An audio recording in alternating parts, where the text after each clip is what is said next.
Carnelia, Chapter 2, The Train Station. Hello there, Toby. You've come at just the right time. Greeting me with those words, Mick shuffled slightly in his seat behind the counter. The baked confection he had been eating was ever so carefully placed atop his lap to prevent it from spilling onto the floor.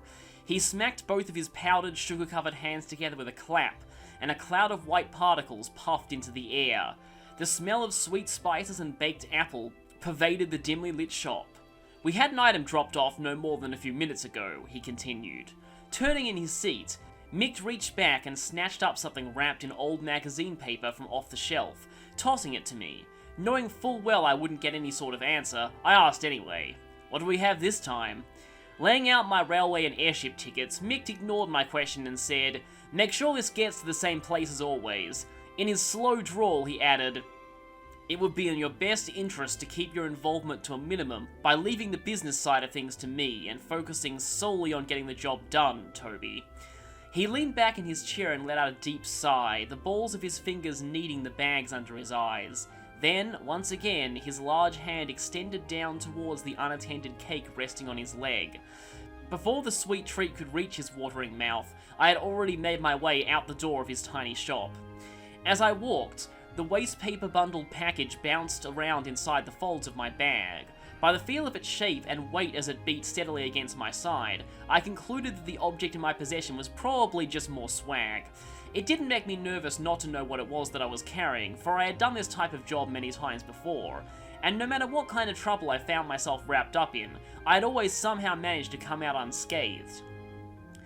In truth, my experience on the job had made me tough, and I had become well versed in the art of orbal magic. So it was that when I laid eyes on that rough-looking trio at the station, I felt no more knots of uneasiness in the pit of my stomach than was necessary for someone of my abilities.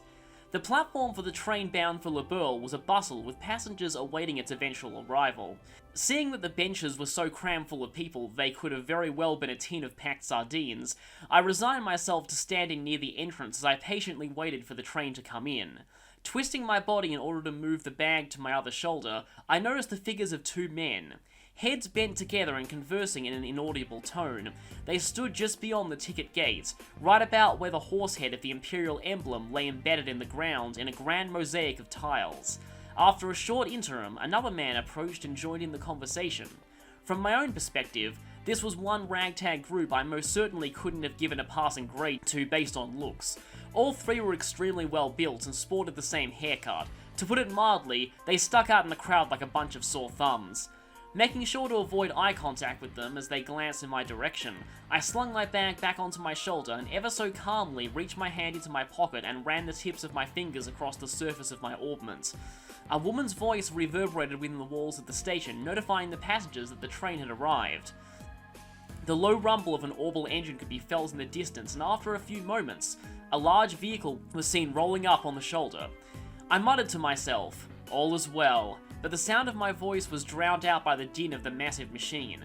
Brakes screeched, and a flash of black light reflected off the surface of the giant iron beast as it came sliding in across the rails. The immense vibration in the air emanating from the moving locomotive at its epicenter let me know that the orbal engine had been put into full reverse in order to de-accelerate and bring the train to a grinding halt. While being shoved to and fro by the waves of impatient travelers flooding out of the waiting area, I was swept towards one door of a passenger car. As we passed by the conductor, I caught another glimpse of the ticket gates. The men who were once there were now gone, and the only thing that remained was the profile of the horse made of glossy tiles, glaring back at me in a shade of deep crimson.